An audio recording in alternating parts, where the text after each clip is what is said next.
I'm muted. Now we're live. What's up, man? What's going on? What's going on, brother?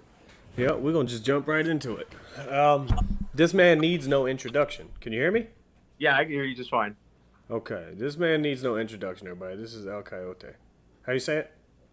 El Coyote. Yeah, There we go. Coyote. I'll be butchering that shit all the time. I don't put the flair in the right spot. Yeah. How's the audio? I know we're having some issues with it a couple minutes ago. I think the audio's all right. I'm just Okay. doing it off my phone. If you can hear me, if you can, just say something. I'll figure something out Okay. Okay. We can hear you right now, so you for should be sure. good. Yeah. So you've heard of the podcast before. You know what it is. What we like to do is we like to get a feel for fighters, who they are as people, not just the fighter situation. Because we all know who you are as a fighter. You're the fucking madman, is who you are. Just one of the best boxers in Street Beefs West Coast easily, and potentially all of Street Beefs. So let's get into it, man. Tell us where you grew up. Where were you born? Where you grew up? I grew up in the city of Riverside. I mean, I rock it proudly. Everything I Mm-hmm. wear, everything that show up to the yard, to the wherever the smoke ranch, wherever we be. So, grew up in city of Riverside, California, Arlington, Arlanza neighborhood. Arlington, working class, cool peeps. Mm-hmm. Arlington High School, alum. Arlanza now. Arlanza's kind of hood. Arlanza's a little. That's where the flavor. That's where my Mexican peeps be. Yeah, So I've been. That's where I've kind of been for the last, I would say, 15 years. 15 Something years. like Okay. that. Hanging out. Yeah. That's where I boxed. That's where I learned to box. Was the Arlanza Boxing Club. So Mm-hmm. uh, it's been a hell of a ride. That's for sure. I love Riverside. Did you go to high school in Riverside? You go to school in Yes, I Riverside? did. I Yeah. graduated out of Arlington High School, home of the Lions, Lion Pride. Okay. Okay.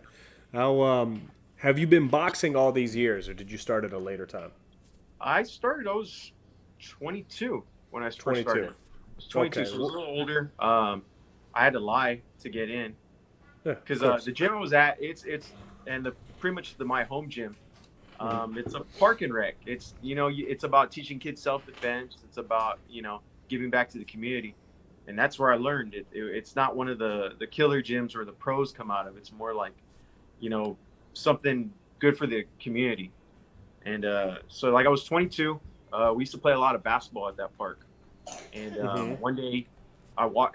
We're hooping, and we used to always see the fighters come in, and when they would come out, I go, man, these guys are in shape. I wish I could do that. I want to do that one day. And I asked the park director. He goes, you want to get in? You really want to box? Yeah, why not, man? He goes, all right, talk to that head coach. So I go talk to the head coach, and that was it. I never hooped again after that, man. It was a Oh, straight, you gave up yeah. basketball for boxing? I mean, that's That's an even trade, but at the same time, it still hurts my heart. right. I mean, we Yeah. used to play a lot of basketball growing up, man. We used to love to play at the different parks around town, Yeah. and then yeah, just once you started boxing, that was it. That becomes life. That Tell was us, tell us a little bit about Young Coyote. young. Yeah, the middle school, high school years. How did those go for you? Oh shit. Um, you know what? I'll start a little bit earlier, and I know I was like one of those straight A kids. I was like in elementary, Mm-hmm. even going into like middle school, my seventh grade year, and then I kind of like grade wise just dropped off. And Yeah. looking back at it, it's like I kind of see why.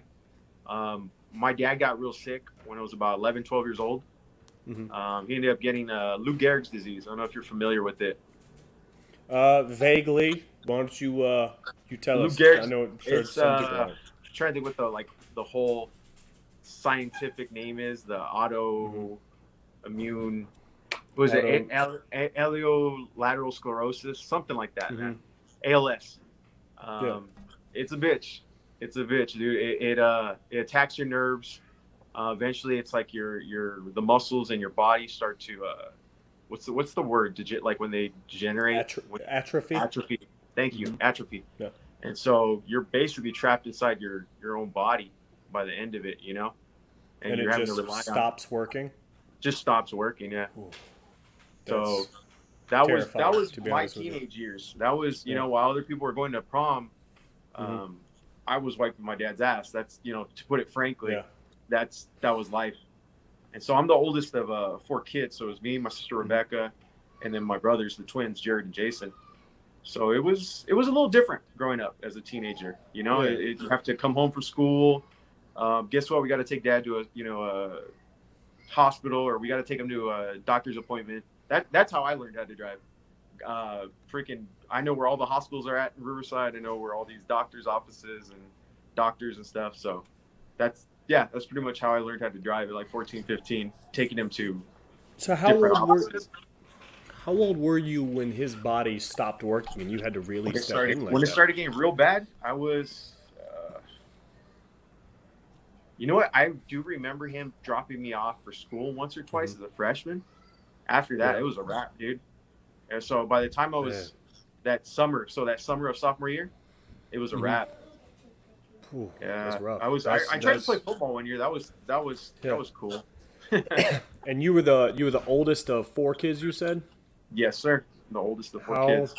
they were probably young enough they probably couldn't help too much, huh? Uh, little bits here and there, but it's Yeah. just different. It's different when the oldest of your household. Oldest of Oh your yeah, siblings. I So know. Hmm. you gotta Was pitch your in. You gotta hunker down and just do your thing, dude. And so I was luckily, your mom around at the time? yeah, yeah, she was. You know, she kept us alive. Like, looking Hmm. back at it, like if we were at the house taking care of our dad, she was working around the clock, dude, to make sure that we had food, that we could still live at the Yeah, house that we yeah, lived yeah, at, that absolutely. the medicine and all that kind of stuff. So it was it was some rough times, but it was some good times too. You look back at it, we're lucky that we had the family that we had, that we still have. And it's a blessing. It's a blessing that we're still a tight family. I can't say that about everybody's family. They start No. beefing it with Hmm. brother, sister, uncle, aunt, whatever. So So you're still we cool. Like, how often do you see the siblings? Like, do you guys all still live around the oh same yeah, area still? okay, well, I have a brother in the army that's out there in Maryland. It's Hmm. what do they call it, the DC metropolitan area. So I don't know, Yeah, Maryland, Virginia, that whole area. Maryland, Virginia, I got my brother in Washington. Arizona Yeah. out there in El Mirage, and then I Hmm. got my sister out there in Avondale in Arizona. So yeah, and then it's You me have and family me. out here in Arizona? I got family in there. Dude, I got a gang of Why cousins am in I Arizona. just hearing about this? Hey, well, you never asked. When I meet people, I don't go, "Hey, man, how much family you got in Arizona?" Yeah, man. Like if I had family in California, you'd know immediately. Yeah. Well, do you have any family in No, California? that's why you don't know because I don't. Shit. Yeah, no. So yeah, you're growing up. Your father has Lou Gehrig's disease. He's Hmm. falling. He's basically falling apart. Your mom's doing everything she can to hold it together. Um, what's impressive to me is you didn't talk about this immediately. Like a lot of people from the gate are like, I had a tough childhood. All of this responsibility. This is why I got into this, and you didn't even start that way. Like that. But I can't imagine it wasn't that way. I can't imagine it wasn't tough. You It know what I mean? was, yeah. I mean, it was tough, but like when I really think about it, man, there's some people that have some really tough childhood. Like, I Hmm. mean, there's horror stories. You know what I mean? And I have an auntie that works social services, and God, I feel bad for some of the cases she has to take on, for the stories that these kids have, and my heart goes out to them. Hmm. And yeah, we had it rough, but we had each other. And for us, I mean, we're a Christian family, so we always had a faith in God that things are going to be all right. We're going to be, at the end of the day, we're going to be okay. And Yeah. we kept it strong, and we're still together to this day. I mean, yeah, we're different parts of the country, but we're only a phone call away. And I think that for a lot of people, man, you can't really forget that you're only a phone call away, a text away from talking to your loved ones, to Yeah. whoever, dude, whether it be somebody in street beefs, that your own family, whatever, your homies from back in the day. Give them a call, tell them, hey, say what's up, how you been, how are the kids. It just connect. That's the thing, is I think we were lacking in the last 2 years with all this pandemic stuff, is that connection between people.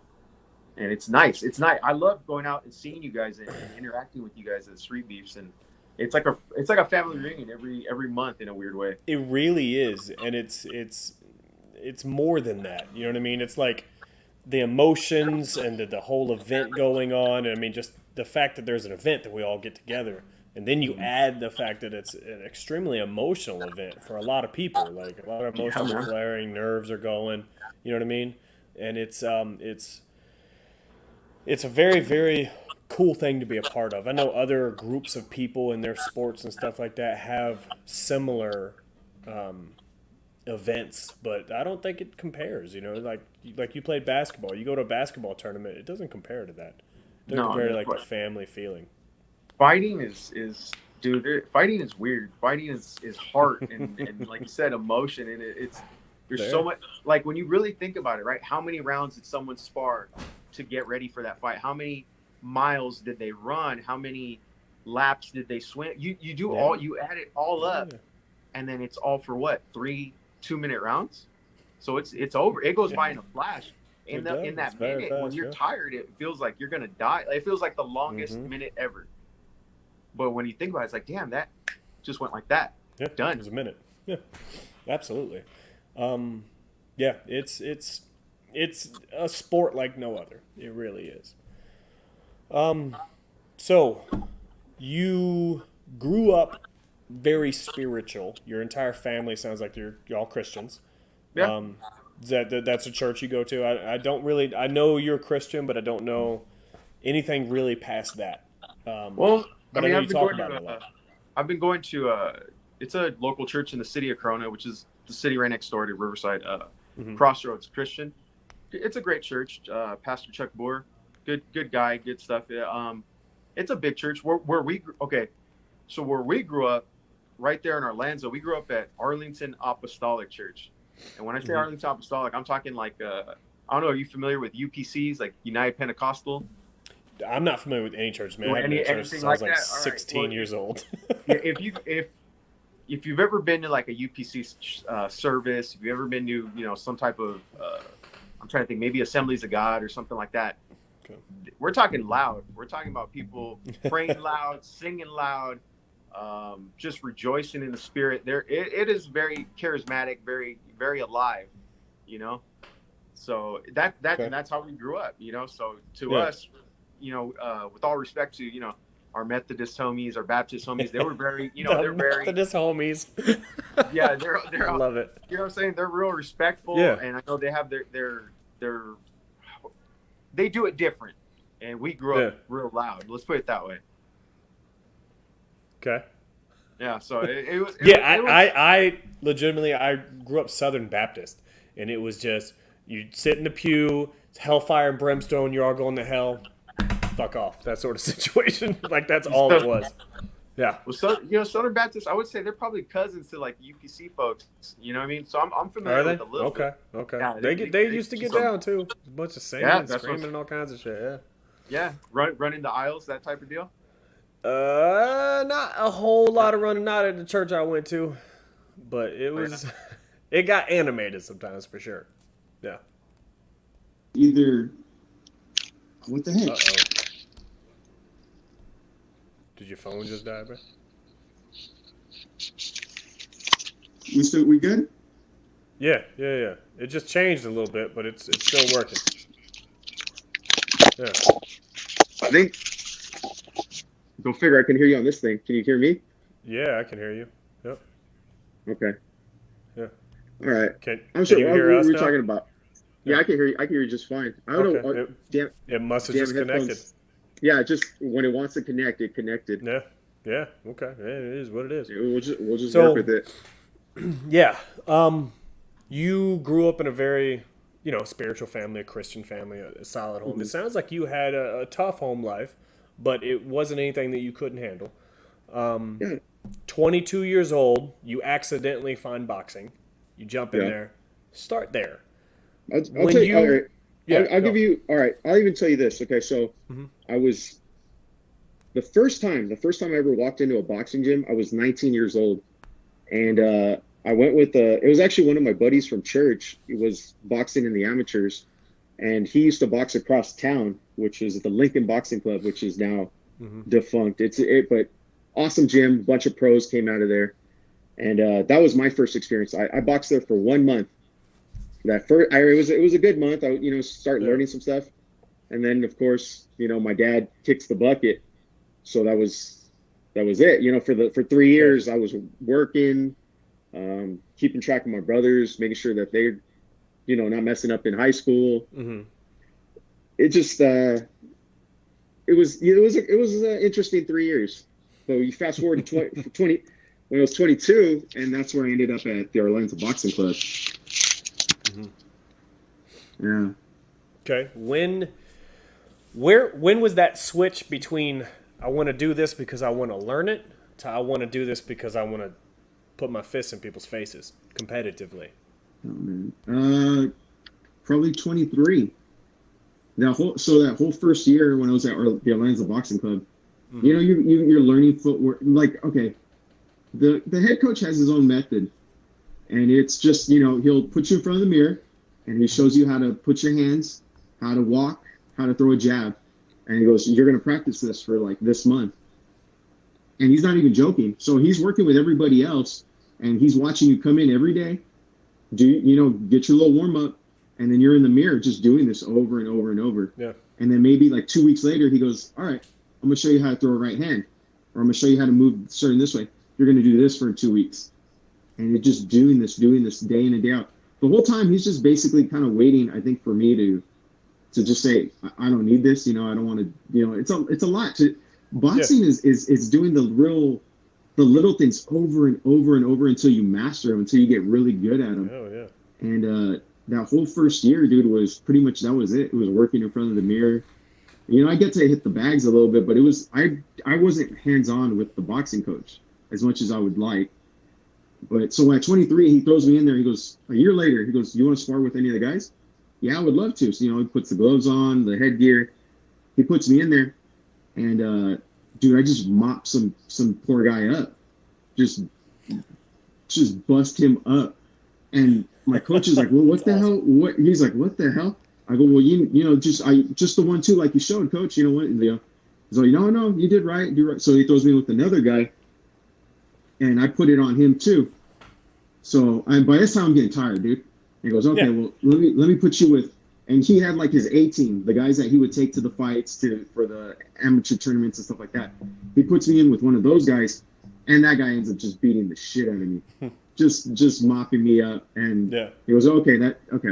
So now he had to make the universe bring the universe back to balance. So exactly. Okay. So, but I think what also too is by me it's easy to beat somebody up, right? Because you beat everybody up. You get hyped up. You want to come back. You want to do the damn thing. Absolutely. It's a lot harder to get beat up and like, damn, do I really want to do this again? Yeah. It's harder to get your nose broken 7 times or cut or whatever. And let's do it again. Let's keep coming back. I want to learn. I want to get better. So when I got my ass kicked, I remember being like, "Oh, dude, I want to get some payback. I'm going to come back. I'm going to learn how to beat this guy." Yeah. And that's kind of the genesis of me starting to learn to box competitively and actually spar. So yeah, I was older, man. I was already 23 years old by the time I was really getting after it. That's it's impressive. Your coach has you stand there for a year and box in a mirror, and then just tosses you in there, and you tune a couple guys up, then get your ass beat and jump right back in. It's impressive. We got a question right here. How old are you? I am 33 years old, or 33 years young, because I feel good. I'm definitely not old, man. I got buddies that are 30, and they're falling apart. I don't get it. I don't understand it. They don't move. You got to stay moving, man. That's what it is, man. Stay moving. Stay active. Whatever it is you do, stay active. Oh, yeah. So, jump back just a little bit. You're 22, 23 around that time? Yes, sir. You got a little boxing training in. You're starting to. Your coach over there is seeing you're doing stuff. At this point, how is your home life, where you living, what are you doing, and how do you balance that with deciding to take boxing seriously? At that time, I'm living in the city of Riverside. I'm working in the city. I think it's 22, 23. I gotta think back now, right? Because I think I was working in Orange County at the time. Yeah. So what were you doing? What were you doing for work?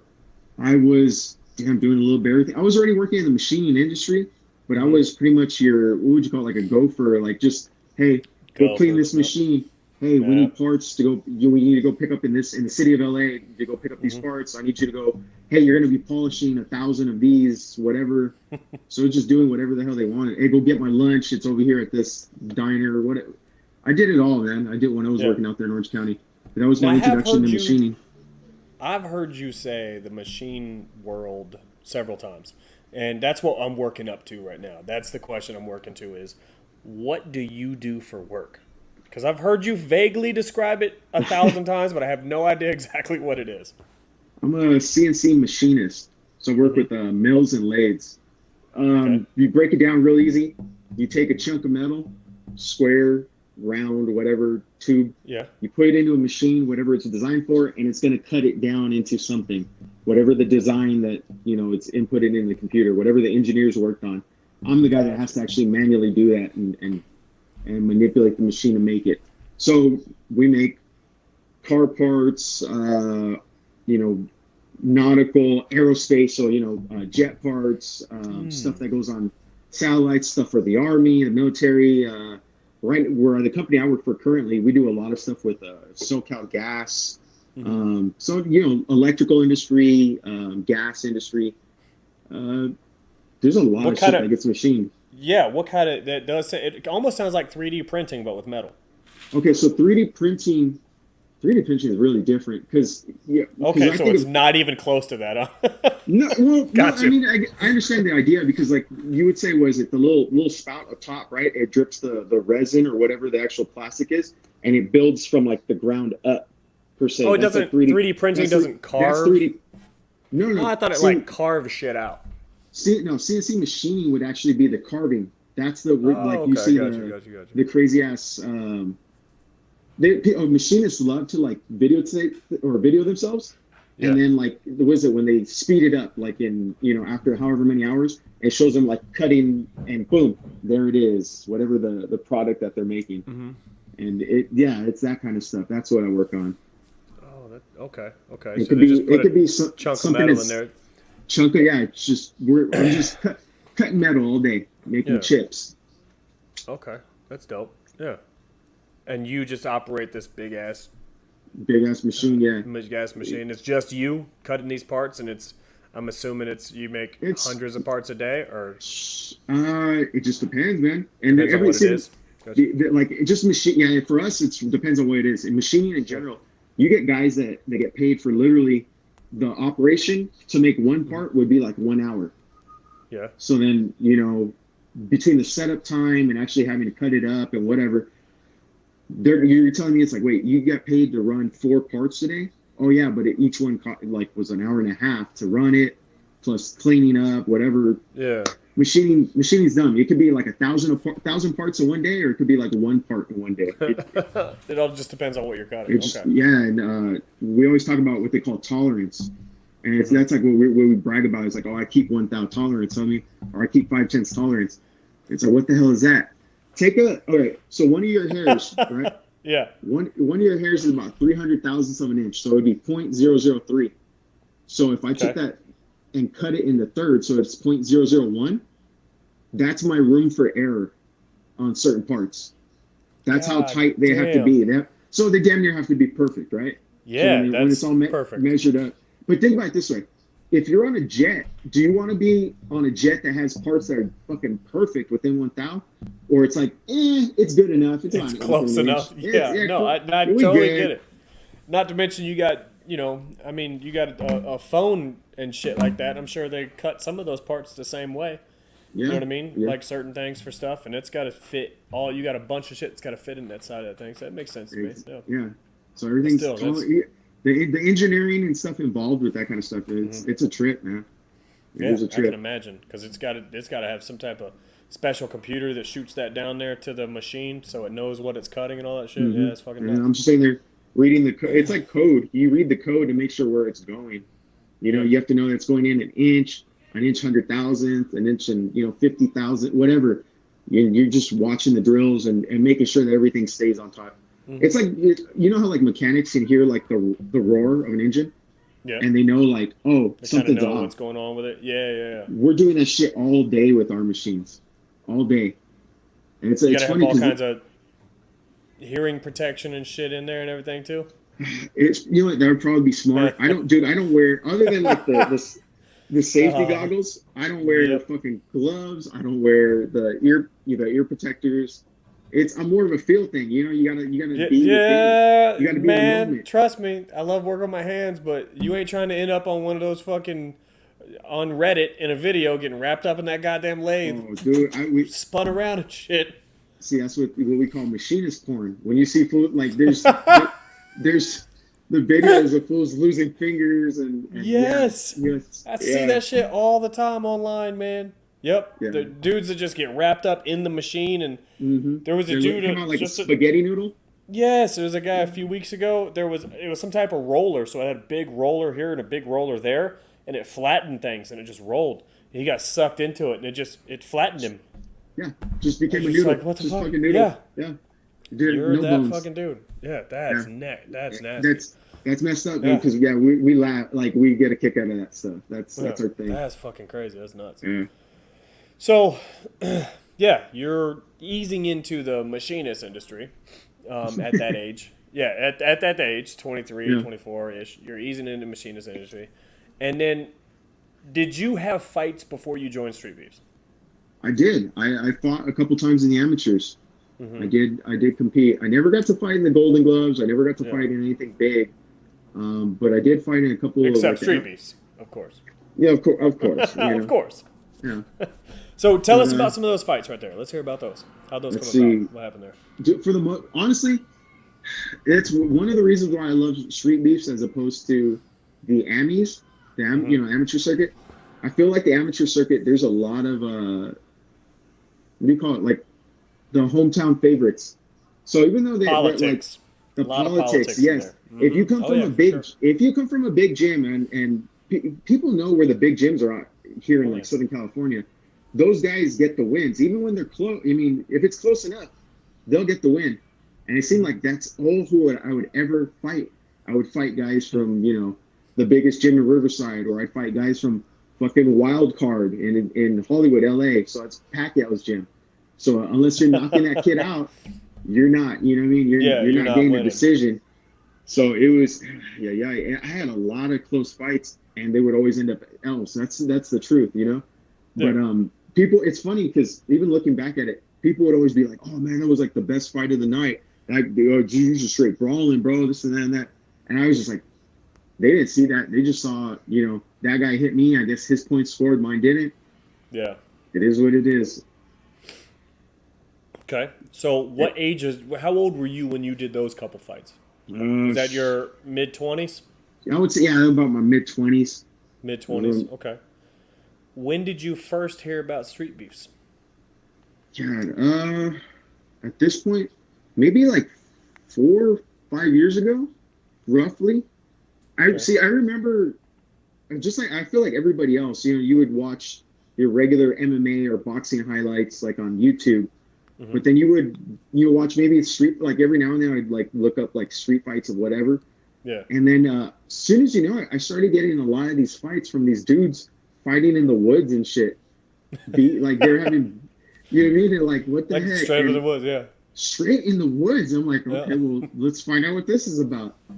And then I don't know how many years ago it was now, but I do remember the title of like the fight that caught my interest, and like that's where I became like a full-fledged like Street Beef fan. Well, it was like white Nazi skinhead versus black Crip gangster. Yep. It was like super. Yeah, like, I remember that one too. I can't remember who it was though. Yeah, I remember seeing that title. Yep. It was just a white guy and a black guy, dude. I don't know what this. Yeah. Why they had to be all that. Clickbait, bro. Clickbait. You gotta get them fucking views, man. Ever. It is, bro. It is. It so, works. Yeah, I started watching all these fights and watching these guys and like, oh, okay, this is cool. But it was always something that was like, oh, that they do that out there, wherever, it's a blessing. Wherever out there happens to be. Yeah, where people have all their, or the majority of their teeth in their mouth or whatever. So it's I'm gonna get in trouble for that one. For the record, I love those people. Those people are good to me. Okay. Yeah. I got a lot of shit for a year back for that, but I love y'all. I really do. You guys are cool peeps. Yeah. But yeah, so when I'm watching that, that's all happening back east somewhere, God knows. And then all of a sudden, the venue changes and the people change. I'm like, oh wow, there are a bunch of brownies, there are a bunch of beaners like me on these fights. That's interesting. Okay. And the shout outs, Las Vegas, Nevada, San Bernardino, California. Yeah. San Bernardino, La Habra, California. What the fuck? Mesa, Arizona. What the heck? These guys are all West Coast. And they're fighting. And so I had to, how do I get in on this? And they're like, well, join the Facebook group. Facebook? Who the fuck still does Facebook, But I got in, did my Facebook account, and the rest was a wrap, dude. I got signed up for Street Leafs West Coast 2, and I got picked. Yeah. Oh, no shit. So that was the start of it. You were in before me, so you were at 2. Yeah, I was at number 2. Oh, that's dope. Okay. Yeah. Yeah. I thought your first one was my first one, but you were one before me. I was one before you, and the event that were your first event, number 3. That's where I took my girlfriend, and it was so jarring to her, like just watching you fight and hearing those fucking fists hit this poor kid's face. And it's please don't remind me, man. I love Jet so much, bro. I wish I could have fought anybody else first. He's so cool. He's a cool guy, man. I like him. Yeah, he's super cool. But the reality of fighting is it can get really brutal, really ugly, very quickly. And dude, I just remember how quiet and like I'm trying to tell her like it's people are gonna get messed up. You're like, I'm gonna be fine. I'll be fine. I'll fuck this white boy up. That's what you were saying, huh? I'll whoop this white kid's ass. I just remember the size difference too between you and Jet. And I remember she's like, he's kind of big. I go, yeah, he's not in my weight class, luckily. Jet was 3 pounds heavier than me. But like 4 to 5 inches like shorter. Yeah, he's 4 or 5 inches shorter, but he's 3 pounds heavier than me. Yeah. Yeah. Oh, okay. Doesn't count, huh? All right, cool. Okay, I'll give you that. No, I'm just messing with you. That was an absolute crazy time. And that was what, damn near 2 years ago? 2 years, dude. Yep. So time flies. Now we're gonna get into the real meat and potatoes of the questioning. Yep. When did you meet Mrs. Coyote? I met her in January of 2020, right before the world fell apart. Me and her started dating. We started hanging out. Yeah. So it was. I still remember. Come on, give us a little bit more. How'd your game look? What'd you do? Because here's the reason why I ask is most of them don't do this, but we all know Mrs. Coyote, so we all want to know how that went down. Like, I want to know what kind of game El Coyote had. Like, how did you do it? How did you walk up just like, what's up, girl? You going home with me? No, I'm gonna tell you the truth. Honestly, the God honest truth. Yeah. Okay. I wasn't dating anybody that whole year prior. I was just working like a dog. Yeah. And one of my boys goes, dude, you need to. My buddy Arnold. Go ahead, bro. He goes, dude, you need to have some pussy in your life. Like this is yes. This is some bullshit. I'm like, dude, I'm just working. I'm doing me. I came out of like a really bad relationship. That was a whole drama and a half. How bad does a previous relationship got to be for you to be scared of pussy, bro?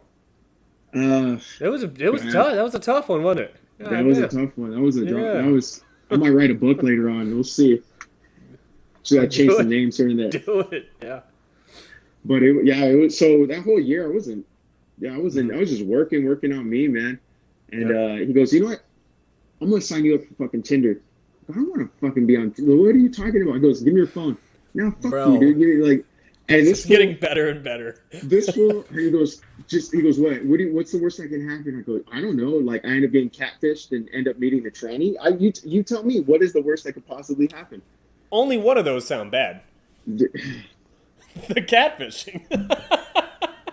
Fucking terrible, dude. So he signs me up, and I'm like, this is stupid, whatever.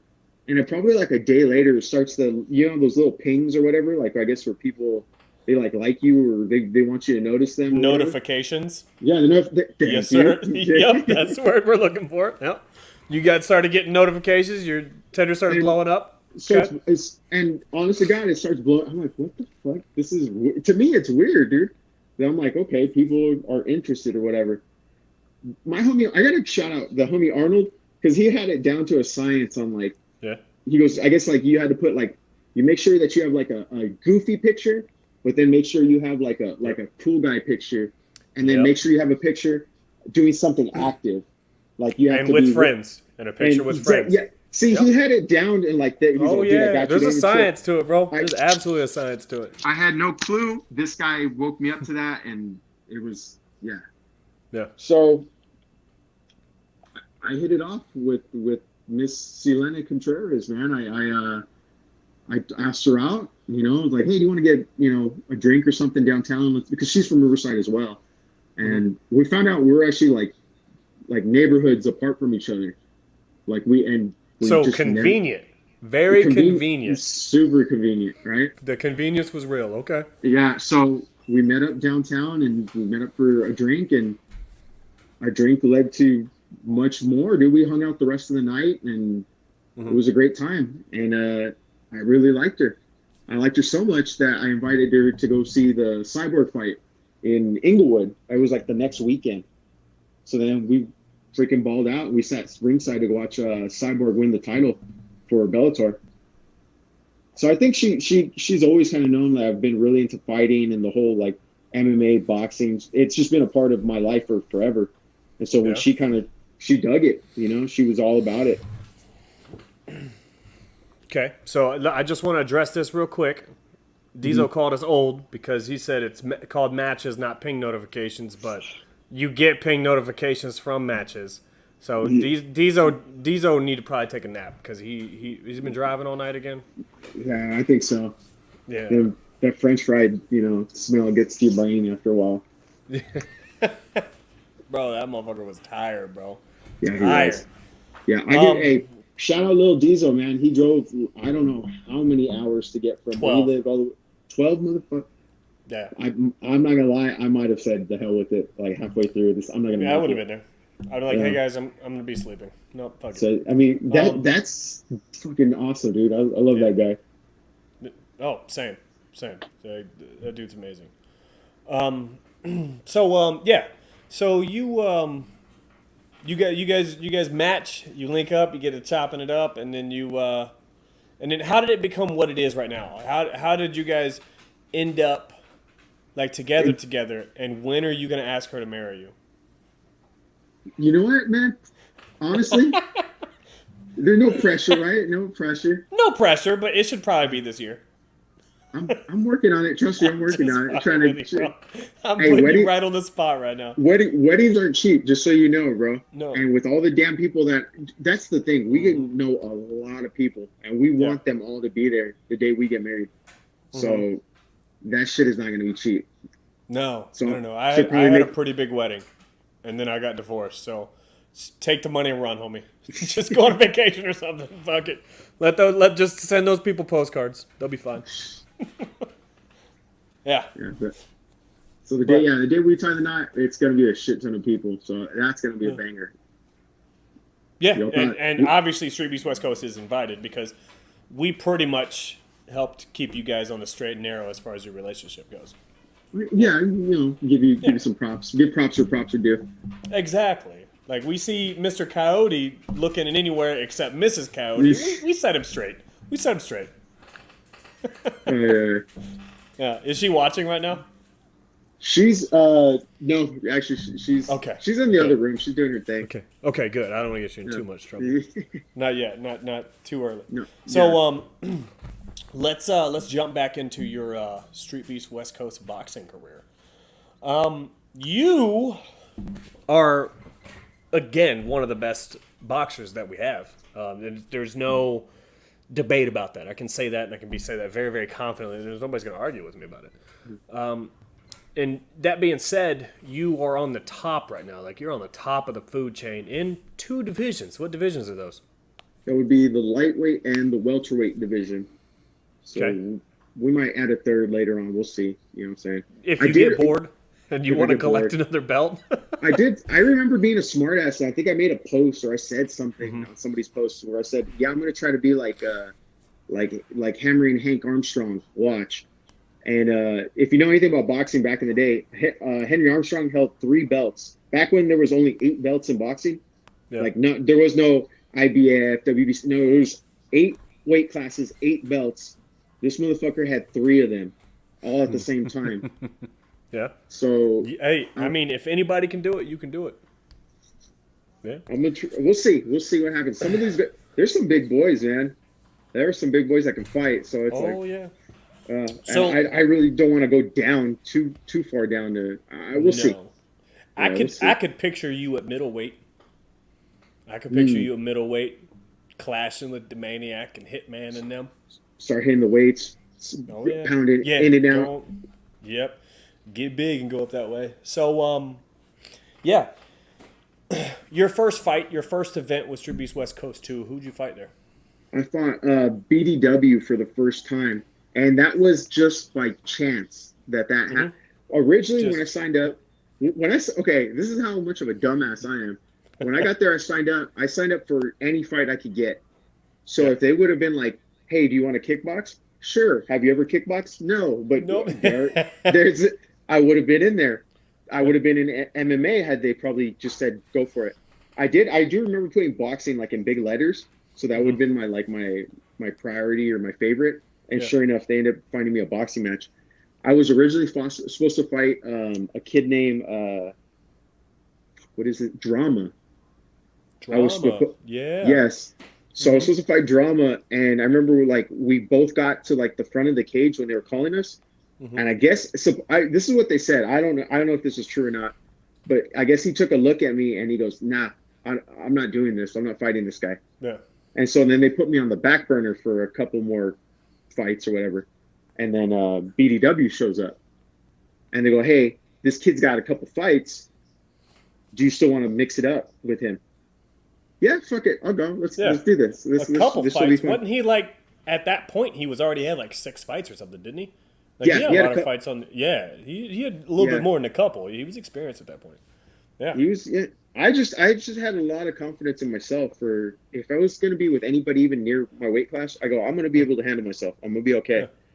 And so I did get a word of advice from one of the guys that said, go at him, put the pressure on him, and go hard to the body. He doesn't like shots to the body. And I didn't know what that meant at the time. I ended up having to find out later on that I guess he 619 hit him so hard that he threw up. Yeah. So, but in BDW's defense, that was like his second or third fight. Like of the it wasn't day, his yeah, first it was fight. Yeah, of the day. 619 doesn't hit that hard to do it to people who haven't fought. right. So I'm thinking maybe those gloves might have been loaded. Yeah, absolutely. Absolutely, yeah. If 619's hitting somebody hard, there's something's Something afoot. is off. I agree. Something's off. Yeah. I agree. So, yeah, you have your first fight. You win that fight. I win, yeah. Yep. And then what happens after that? Like, So- you kind of popped in, made a name for yourself. How'd it go down after that? So I took out the top dog as I found out later. That I was like, oh, he was there. I was like, oh, so that's your champion, huh? Cool. No, that was word. And so they wanted to run it back. They wanted a rematch. And I was like, oh, okay. So does that mean like I'll be champion if I win? They're like, yeah. All right, fuck it. Let's go. Let's run it. So I came back for 3 Beefs West Coast 3, and it was pretty much the same thing, but quicker. Yeah. I remember I caught him with it was a right hook to the body and then brought it back over top, and I hit him. So it was like hook to the body, same hand, right hand over top, and it caught him flush. He went out, Yep. and he I remember he went out, and I remember standing there, and I was saying, call the fight right now, because BD Tuppy took a hard shot to the head, and stumbled. I saw his eyes roll back and glaze a little bit, and I was like, "We need to call the fight." And they didn't. He said he could keep going. Yeah, And he got I was up. honestly worried. Yeah, I was worried, and I remember his family was standing right beside me, and they like gave me a look when I was like, "Call the fight." But it wasn't anything against him. I just honestly, once you get tagged like that, we're not professionals. We ain't paid for that shit, and it's dangerous. Yeah. It really is. You can get It cracked real hard sometimes. Yeah, that'll change your life, man. Yeah, very much so. But honestly, BW, he's one of the toughest dudes I've ever seen, man. One of the tough. He kept going, man. Dude, I've hit that motherfucker with bombs, and he still keeps rocking. So I got nothing. 3 different occasions. Yeah. He's still tough, bro. He's so tough. But so yeah, you beat him again, and at that point you get the title, and then, correct? You can hear me? hear me? Because it's coming Yeah. in a little choppy, but I said So- at that point you beat him that second time, and then you get the Mhm. title, then, right? yes, sir. Okay, and then walk I- me through the next few fights after that.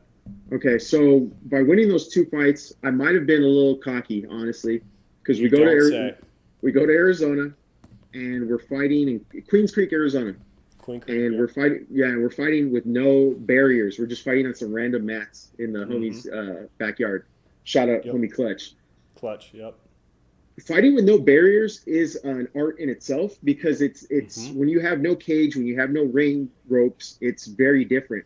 And I got caught fucking some good shots from the homie Legion because of that. I remember staying like he would step off and I'd give him that cushion of like, oh, you can step back on. That's in that second, dude. He just freaking rocked me. Yeah. And that was a war. I remember we went to war, me and him. So I eked out a decision win. I dropped him 3 times. He dropped me twice in that fight. And it was like, I got to really I can't just muscle through most of these guys. I'm going to have to really get to training a little harder and get to really box. focusing my stuff and box. Yeah. And that's what led me to our partnership. In the 4th fight is when I needed a corner man against what was that guy's name? Mr. Man. Killshot. It was Killshot. Was And what? I was Killshot. Killshot. That was my 4th Yeah. fight. Oh yeah. I was a little worried. I remember because of how rough the fight had gone with Legion. I'm like, what? Maybe I've been good. What happens is you start doubting yourself. You start second guessing yourself when you get hurt or when you get when you lose or when you get a really close win. And I'm like, maybe I suck. Maybe I thought I was good. And that's where I asked you to corner me, and you did fucking phenomenal cornering me, and just tell you work your jab. You have better stamina. Stay on him. Move. Box him. Dude. That's probably my best fight in my opinion. Is my fight with Killshot. Dude, I took no damage whatsoever. I remember using my jab and just pummeling this poor kid, and then I ended up putting him out in the 3rd round.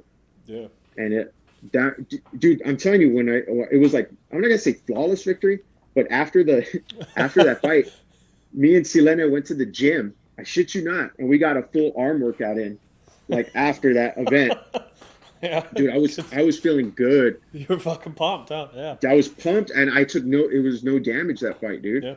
So that was, and that's where our partnership began. And it is. Yeah, absolutely. So then there was. Go ahead. No, I was just saying it's been a wild ride ever since. I love having you in my corner, dude. I like being in your I put corner. a lot of trust. I put a lot of trust in you because I know that you know what you're talking about. I know that you're looking out for me, myself. So, dude, yeah, you're a good corner man, and I love you for that, bro. I love you too, man, and I appreciate it. I know I haven't cornered you a couple times, but we'll get back to it. This last one, I feel like you walked over and you're like, Walk's got it, and then you just you went back. I did. I walked over and I asked him. I said, "Who's cornering?" They told me who was cornering. I said, "You know what?" Because I wasn't really in the right mindset to corner anybody at the moment. Because before I even fought, I knew that was going to be it for me. I just wasn't in the fucking mood. I couldn't do it. I was kind of afraid that I would have messed it up. So when I seen who you had, though, I was like, he's got it. And I figured they would corner you well, but yeah, no, absolutely. I did feel like I missed out being there in your corner on that one. But yeah, we talk us through the East Coast invasion. That right there was one of the most electrifying moments in all of Street Beast West Coast. The East Coast invasion was basically all of us from the Western United States, whatever rivalries, whatever little things that we had, maybe amongst each other, we all had to get it together. We are all there at, the fighter house. We ate together, we slept together. Well, not like that, you sick fuck, but we says you. Yeah. You weren't there. and so and so we all backed each other up, and dude, we just made memories, dude. It was such a beautiful time, and I will always cherish that, dude. That trip. I almost did not go on that trip just because financially bro. it was kind of tight. Would have been such a different trip, bro. Would have been such a different trip. So that's when they talked me into. They're like, you know what? They're talking about Wolverine wanting to fight you, and I'd always thought like, can the everybody kind of thought like that he was the ref, for most of these fights back east. Mm-hmm. They're like, oh man, he would knock out everybody, he would drop everybody, and I was kind of one of those guys that said, I don't think so. I think I think I could handle this guy, and just in saying and you did that, say that. Yeah, just in saying that, it pissed off so many people. Like, yeah. I remember because we had you on the show and you're like, no, I'm going to beat you up. And I was just like, what the fuck? This is nuts. Yeah, because I mean, I'm not going to lie, Wolverine did have that status. He had that pretty much untouchable status to him. So, and a lot of us saw him that way. You know what I mean? I had seen him fight only once or twice, but he looked good. He looked real good, And to have you come up so confident, we were just like, what in the fuck? Like, is this dude for real? Because I had seen you fight several times at that point, but I was like, is he for real? Like, is he really believe that he can do what he's saying? Because you didn't say, I think I can beat you. Some of us went in, like I went in and said, I'm going to give it a shot. You know what I mean? There's a couple other guys who went in and was like, I'm going to give it a shot. We'll see what happens. But you were like, I'm going to beat you up, and it's going to be in spectacular fucking fashion. And that level of confidence was nuts. Yeah, I mean, you have to have that kind of confidence when you're fighting. Mm-hmm. That you have to, like, that's, if you go in there like, oh, I hope I win, I hope I can get a decision. It's like, no, dude, you need to go in there and handle business, and that's how I've always took it. Go in there and handle business. The one time I thought, you know what, maybe I just got to move around with this guy, I got my ass beat, straight up, got whooped, and so, a lesson learned. You go hard at everybody, dude. Yeah. Take no prisoners. So when it came to, good old Wolverine and the East Coast invasion, now we're kicking the doors down. We're taking over. That's what it was. And you did. We went out to that invasion, and it was, I think, overall, it was, I think, 8-8 or something. I don't know if Free Smoke's still in chat, but he's the one that knows. He kept count of who won what and what we had, and I think it was dead split right down the middle. They won 8, we won 8, and I think there was like 2 or 3 draws or something like that. They gave us a couple BS draws. I am still a little salty about that. Miffed about it, yeah. A little bit, but it like you said, earlier about the politics. Yeah, I mean, it's gonna happen. Like, you can't 8-2. Yep. Like, you can't show up to somebody's backyard and fight a bunch of their people and expect their not to lean that way. Like, we don't have any official judges. You know what I mean? It is what it is. Like, if 40 of them come out here, you can almost bet your ass that there are going to be a couple questionable draws. You know what I mean? True. That's just what's going to happen. And I don't think anybody does it on purpose. I think it's just being human. And that's okay. There's not that big of a deal about it. But yeah, there was a couple of them that people were a little bit salty on. But it turned out 8-2, like Free Smoke just put up there. And I remember very clearly, there was the fight with you and Wolverine was so electrifying that it changed the entire course of the event itself. It really, really did. I think it was like, I mean, I don't know how to say it without just saying it, is I think you made them respect us as a whole. Your fight specifically made them go, okay, the East Coast or West Coast can fight a little bit. You know what I mean? I think it was specifically your fight. I just remember feeling that energy from that, and then that entire shift right there. How was it for you? I remember how tense it was going into that cage. It got real quiet. I remember everybody's like real quiet for the intros and stuff like that. And then as soon as, for me, it's always, you get the nerves, you get real tense and stuff. But once, ding, ding, it's fight time, let's go. Everything's the same. It's just me, the other guy, and a ref. It don't matter who's, it don't matter who the hell's in the crowd. It's the same old, it's like sparring all over, again. But now I don't have to take it easy on you. Now I can let my hands go. So that for that fight, man, I just remember establish the jab, get my distance, and just whatever I do, hurt this guy, make sure that they remember who I am, because I'm only going to come out here probably once. Make them remember me. Make that shit count. Yeah. Yeah. I feel that. So like that's why like everybody that we brought, and there's like I have a picture. I think we all have that same picture where we took it in front of that high school that we thought was like a college or something. And it's like everybody in that row, dude, had knockout submission. It was beautiful, dude. They were all awesome wins that day. And like I remember just having that conversation the day before, just telling, make your name known. Go out there and seize the day. Win. Don't win, just win impressively. Yeah. And you did. It was phenomenal. So we have that whole thing. And that event still holds a special place in the hearts of a lot of us, most of us. Everybody that was there, and then a lot of people that weren't. So that finishes it up. We get back on the West Coast. When you come from the East Coast and you get back to the West Coast, by the time, before that fight even dropped, you were a goddamn legend on the West Coast. After that, you just were. Like, your stock was through the fucking roof. Like, nobody could touch you as far as, like, who put on the most for the West Coast out there.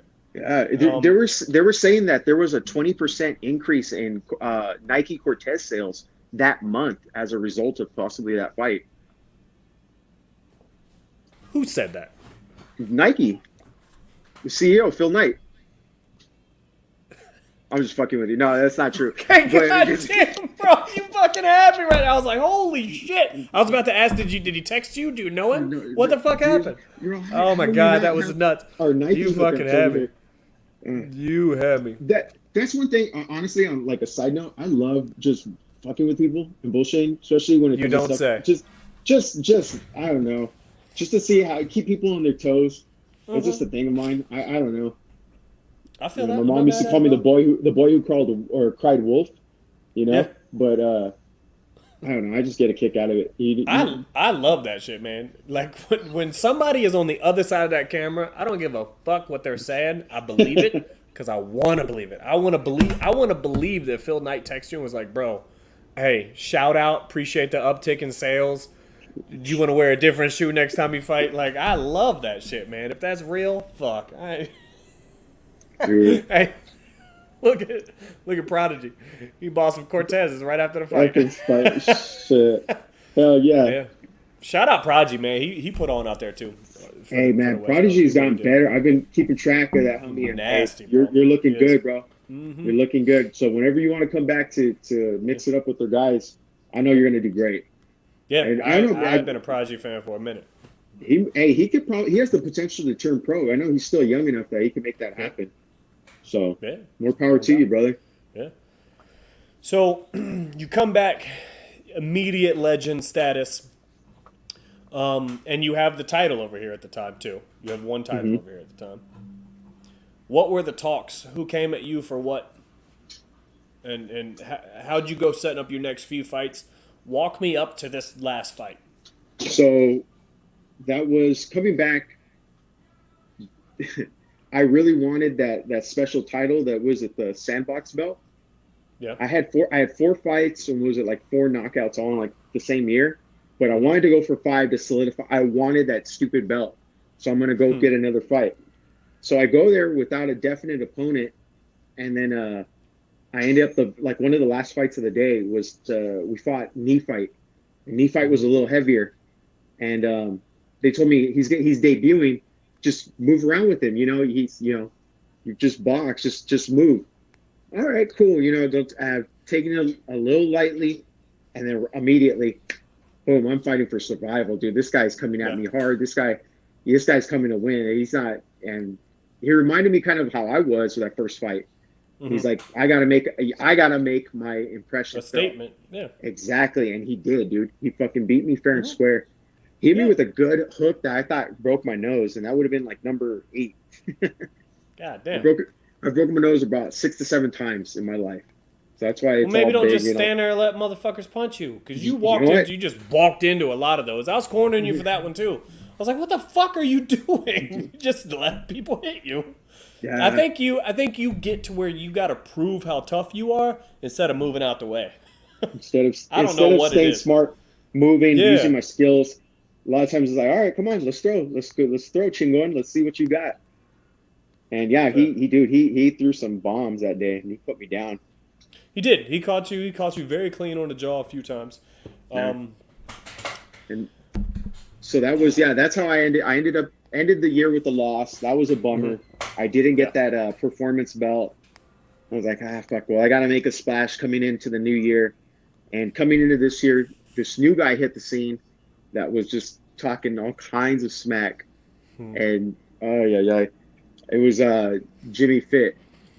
Fitness. Good old James Fitness. And dude, he talked himself a big game, and he got himself the title match that he wanted.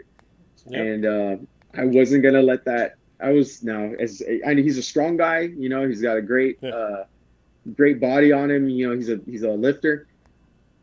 It's different. Fighting is a whole different ball game. So I wanted to prove that. So that's how that fight came about. And I just figured I did tell him, dude, I'm gonna try to prolong it for 5 rounds. I'm gonna teach you a lesson. I'm gonna hurt you. And he didn't make it out of the 3rd. Yep, so. I saw that. That was I was there for that one too. You were there. You were in my corner for that fight. Yep, I was cornering for that one. It was a phenomenal display of boxing. That was a clinic. That really was a boxing clinic for Jimmy Fit. And don't God get me twisted, man. I like Jimmy Fit. I know he comes off abrasive to a lot of people because he be bitching sometime about stuff, but I like him. I like him. I think he's a good personality for Street Beast West Coast, because we all need somebody that can handle us not liking him a little bit. You know what I mean? Yeah, I get you. I feel you on that. Yeah. I like him, though. I like him. He's a cool dude, especially in person. Like, Jimmy Fit is the coolest fucking dude on the planet in person. Like, when you're standing there chopping it up with him, he really is. We did squash everything after the fight, and he was real cool, real respectful. So you gotta give respect where it's due. You do. So yeah. So let's talk about you and BDW 3. What led up to that happening the 3rd time? Okay, so he went down a weight class when they created a weight class, and he ended up becoming the champion of that one, and he got the belt for the lightweight.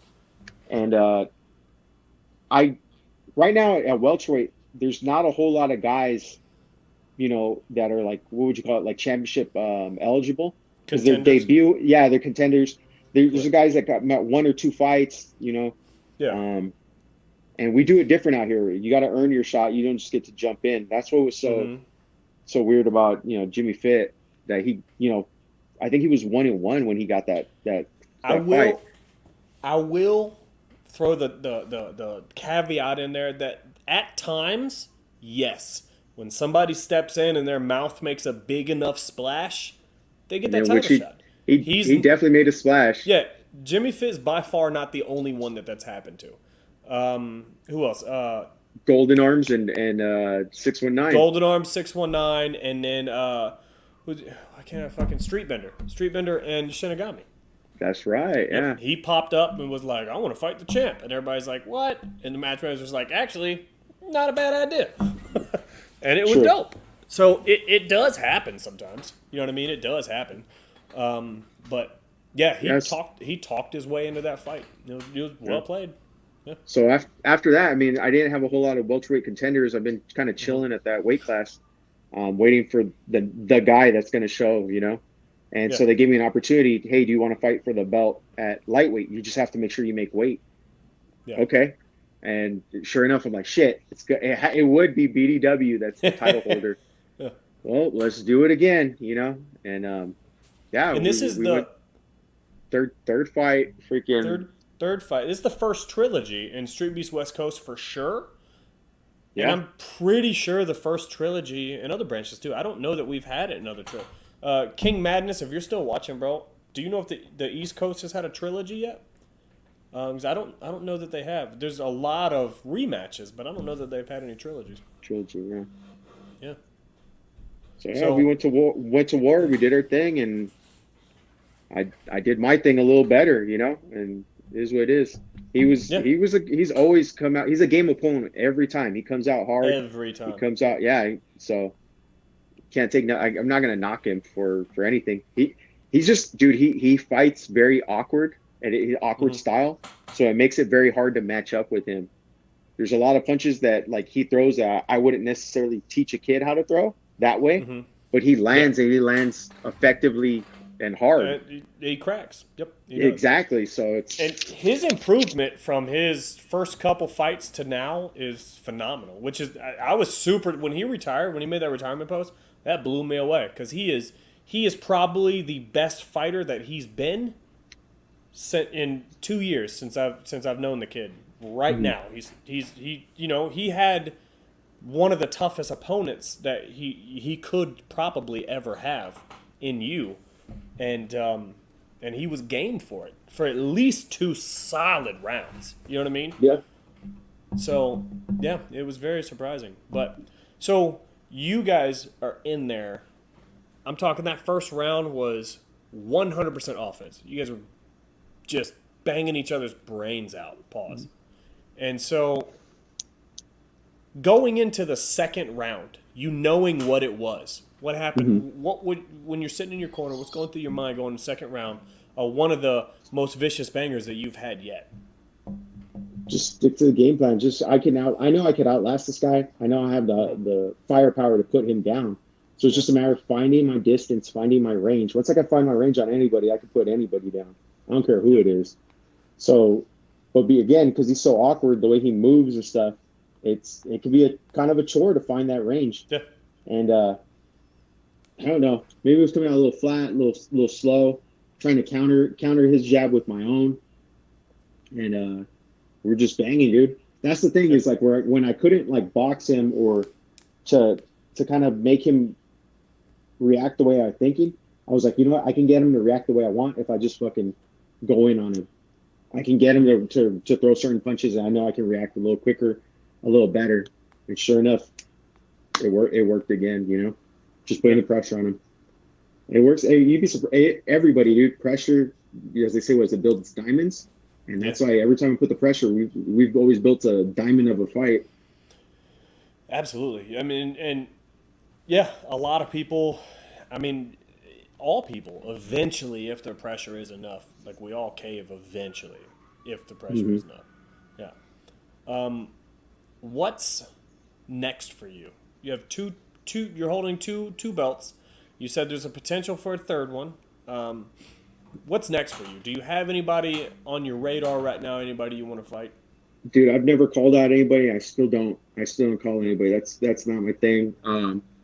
When I'm you're a at the champion. top, you don't have to. I have the big old bullseye on my head. So it's all about defending. So whoever they deem is ready, and that's the guy they want, then I got to be ready to meet that Who challenge. do you think's on the way? You know, at lightweight, there's a couple of good guys that we could probably mix it up, and just the names that throw it out there. The homie Bricks, shout out Bricks. I know you're always Bricks, watching.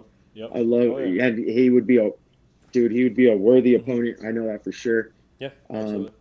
I don't know if E7 wants to crack because he's got to actually move up, I believe, right? Yeah, He's a little. E7s. What are you, 170, 165, 170? I weighed 168 for this fight. Was Okay. 168, and I Yeah, think yeah, when he fought, because he did fight BDW before for that belt, I believe, yeah. and so I don't know if there's a way to meet him in the middle somewhere, or yeah, if he wants to challenge for that lightweight belt, he would be a Yeah. great opponent. Yeah, that guy can crack. That would Um, be just a killer fight because it's two extremely technical boxers too. You guys are both very, very technical, technically sound. Yeah. so that would be interesting to see and see what happens. Yeah, very much, very much. Um, yeah. So, any plans on going pro, or are you just gonna milk the street beast for a little bit? You know what? I would, for me personally, I would love to get one pro fight on honest to God, Mm-hmm. just so I could have Yeah. that, like, I could die knowing that I had at least one shot at the Yeah. real time, the real Somebody deal. paid you to fight. Yeah. Yeah, somebody paid me, right? Yeah. And but I don't know, it like the pro game maybe I think passed me by, just because I am older and it's hard, dude. It is really hard. And even then, like, okay, where are they gonna have me fight at 175? Those guys are fucking huge. 168, Massive. those Yeah. guys are fucking huge. So I'd have to have a real like training camp to make sure I make weight at like Yeah. 160, 154, which to Mm-hmm. me, just even my brain is like, holy shit, to try to make that weight. Yeah. To just hold it for the scale and then get to gain it all back. But Yeah. I I think. would I would love one pro fight, even if it's in Mexico in good old TJ. That would be Yeah. awesome. I mean, you could probably. Well, I don't know. I mean, you say even if, but I don't know if you. I'm not gonna say this out loud. I don't know if you know this, but Mexicans are pretty good boxers. They are. So, I've been told this actually. Yeah. have you heard it? Okay. Yeah. Yeah, they're pretty solid down there. So I wouldn't go down there thinking you get an easy win. No.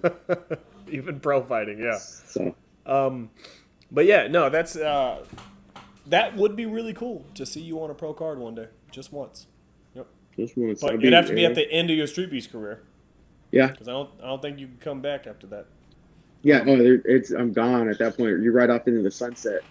Yeah, no, absolutely, deuces. So, yeah, So we'll see. no, We'll see. We'll see how it all ends. I think that's the thing is we all forget how much fun we're having in this thing. That eventually the day comes where you got to say bye to fighting, whether it be street beefs or whether it's just fighting in general. I know. Yeah, Definitely. Yeah, and I know. I have no plans on quitting anytime soon. Yeah. If Lord willing, I stay healthy. I mean, I did get cut.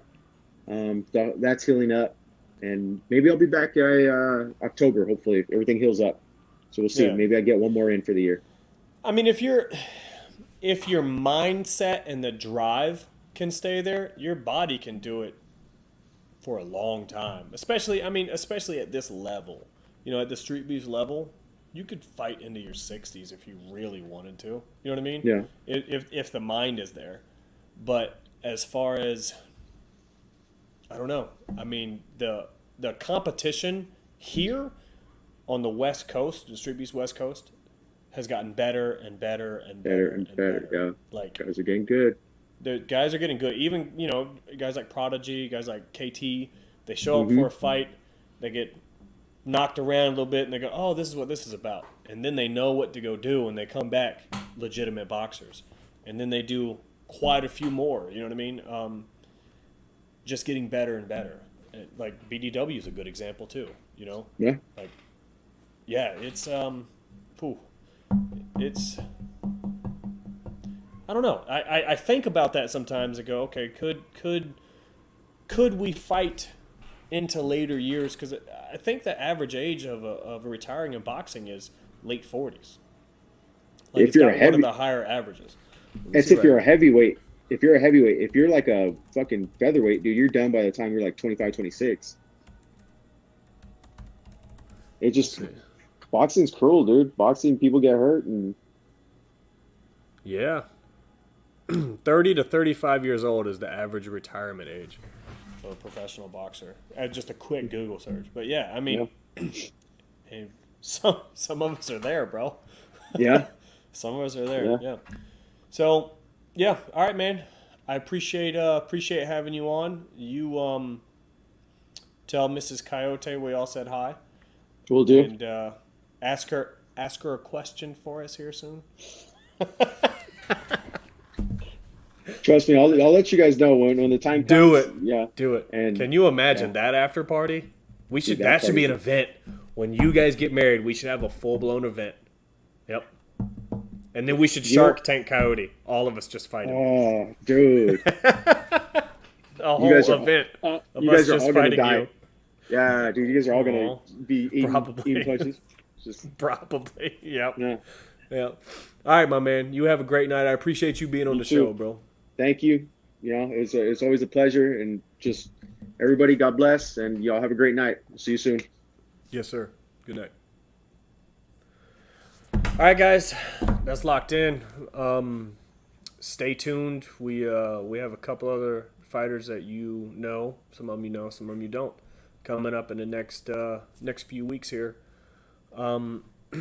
Also, make sure you cop that first access, like we talked about for the fights.